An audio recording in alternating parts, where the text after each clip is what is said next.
This will be the second page of notes on slope. Okay, so remember parallel lines, they have the same slope always, okay? Perpendicular lines have opposite, reciprocal, opposite reciprocal slopes. So let's look at this example here. So given the function y equals 2/3 x minus 1, what is the slope of all lines parallel to this one? So let's start with parallel, and then we'll do perpendicular. So from here, if lines are parallel, then their slope has to be the same. So then I'm looking at this slope, and I'm going to use the symbol here. So from geometry, that means parallel, okay, or also algebra 1. So parallel slope will be, it's got to be the same, so it should be 2/3. What about perpendicular slope? So perpendicular slope, this is the symbol for perpendicular, okay? So the perpendicular slope has to be, we change the sign, so I'm gonna do that, and then we take the reciprocal. So what's the reciprocal of 2/3? You just switch them in position. So this switch the numerator and denominator values from that slope, and this will be the perpendicular slope, okay? So let's go on to the next section now. So for this one, it says describe what the slope represents in each graph below. Remember to use complete sentences. So don't forget, y depends on x, y is the dependent variable, x is the independent variable. So start with the y, okay, which means describe the direction, and then with the x. So look at y, look at the dependent variable, and then see what the independent variable is doing. So let's go over these examples. All right, so watch. So for number 10, I'm looking at cricket chirps and temperature. So this one, I would say this one. So cricket chirps depend on the temperature. So how would you say this in words? In words, you would say this slope shows, okay, the number of chirps, of cricket chirps, of cricket, I'm gonna add here, cricket chirps increase as temperature increases. And we can see that on the graph. So the crickets are chirping even more when the temperature is getting when it's getting hotter, okay, when the temperature increases. What about the next one? Pages left to read. Always start from left. So this one is going to depend on the minutes spent reading. So I'm going to add that here.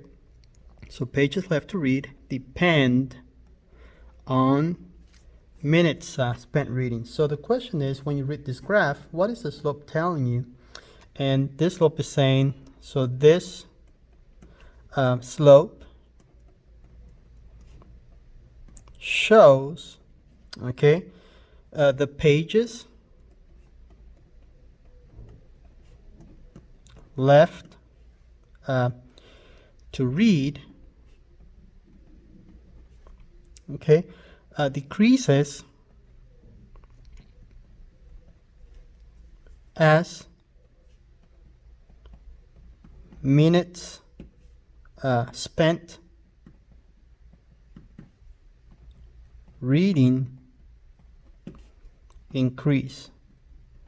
So as you can see, as you go in this direction, your x values are increasing, your y values are decreasing, okay? So y values represent the pages left to read, and minutes, x represent the minutes spent reading. So let's go on to the next example. I have two more, and then that's all we're doing for this lesson. So if you look at this example here, this one says miles traveled, and then this is time in hours. Okay, so again, to help you, miles traveled depend on how many hours you're on the road.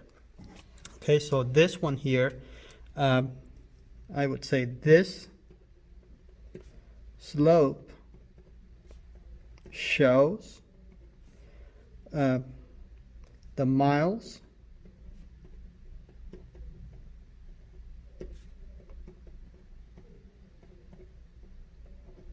traveled increasing, okay,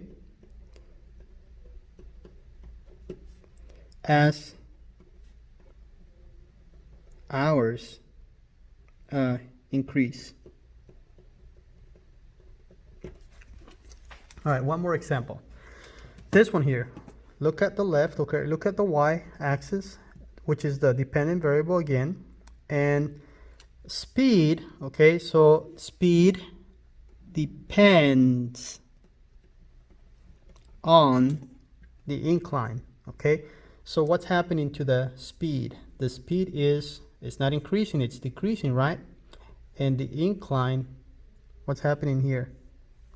This represents the x is going to continue, so this one increases. So as this one decreases, then this one decreases.